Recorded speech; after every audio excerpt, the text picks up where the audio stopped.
محمد سلان جوبلان جو صدع جير جوبلان جو xaafadda Calanley ee magaalada Kismaayo ayaa lagu qabtay kulan bulsho oo lagu taageerayo arrimaha doorashooyinka Jubbaland. Bulshada ku nool xaafadda Calanley qaarkood ayaa isugu soo baxay xarunta xaafadda Calanley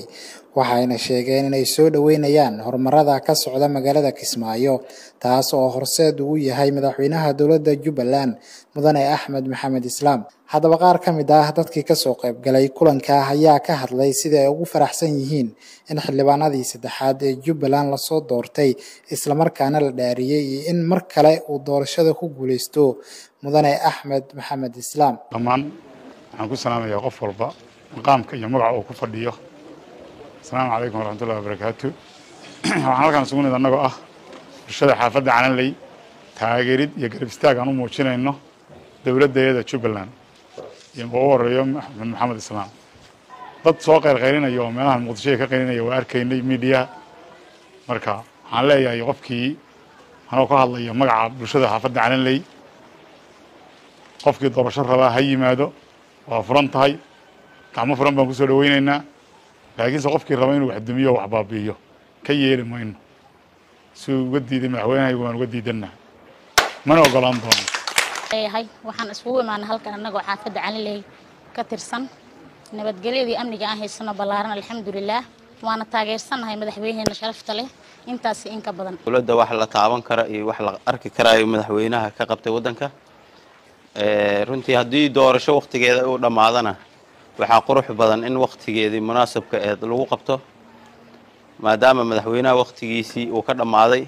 waxaan aad ugu mahad celinaynaa haddana bulshada xaafadda reer Calanley in waqtigeedii madaxweynaha uu ilaaliyo hadda waxaa maanta la doortay xildhibaanadii waxaa ku xigo gudoonkii baarlamaanka waxaa xigo madaxweynihii aad baan u soo dhaweynaynaa wadanku waa amni yaan xasiloonida laga qaadin ha loo turo bulshada iyo maatada maadaama Jubbaland amniga ee haysata saakay wax la taaban karaay uu yahay waxaan soo dhaweynaynaa doorashada ka qabsoontay uu madaxweynaha horseed ku yahay waxaan leenahay inta kale meelaha taagtaagan war wadanka haduminina amniga iyo xasiloonida ha ku ciyaarina doorashada ka qayb gala oo u soo istaago cidna kama xanibno doorashada waa daah furan tahay waxaan leenahay mar labaad iyo mar saddexaad soo dhawaada assalaamu calaykum waraxmatullaahi wabarakaatuh yaalada nabadgelyo ku haysanaa ilmahan iskuulka si nabad nooga aadaan Axmed Maxamed Islaam doorashada uu qabto waa ku raacsanahay mar labaad iyo mar saddexaad mar afraad madaxweyne noo soo noqon si aadan ku jecelnahay aniga caruurteen أنا كويا شريه كما عيو محمد سلان جوبلان جو صدع جير جوبلان جو ugu dambeyn gudoomiyaha xaafadda Calanley Cusmaan Faarax Bando ayaa gabagabada kulanka soo xiray isagoo ku dheeraaday muhiimadda ay leedahay nabadda iyo xasiloonida ay haysato Jubbaland isla markaana loo baahan yahay in aan la carqaladeynin nabaddaasi ugu imaanay bulshada qaybaheeda kala duwan iyadoo waqtiga noo saabixi waayay oo maanta intaan ka badan baa joogtay oo taageero u ahayd waxaan halkan ka salaamayaa nafurayaasha ah xaafadii bulshadeedii oo qaybahooda kala duwan oo maanta noo yimi idaacadda Jubbaland iyo TV-yada kale oo hadda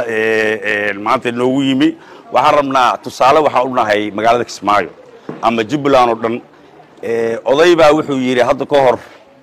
maamaha yar baan dhaaya oday baa wuxuu yiri abo wiilkiisu wuxuu ku yiri abo doqoyu kula dhalan hadduu doqon kula dhashana inuu kula dhasho ma habboonin hadduu kula dhashana shisheeyuu ka raacin waxaan leenahay Jubbaland waa hal far baajuun iyo qabiilada kala duwan ee degan magaalada Kismaayo hal far bay yihiin waxa u garanaysaa haddii ciidan noqoto iyo haddii noqoto dab yar hadduu meel ka dhaco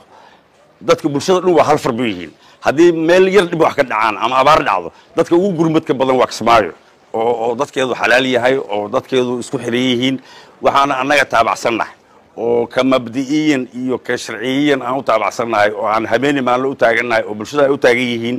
jubbaland dastuurkii ay ku dhaqaaqday iyo nidaamkii ay ku dhaqaaqday oo maanta baarlamaankii dhaarinta keliya inooga harsan baan hambalyadaas maanta halkaa u marinaynaa waxaa kaloo aan heli karana diyaar baan u lanahay asalaamu calaykum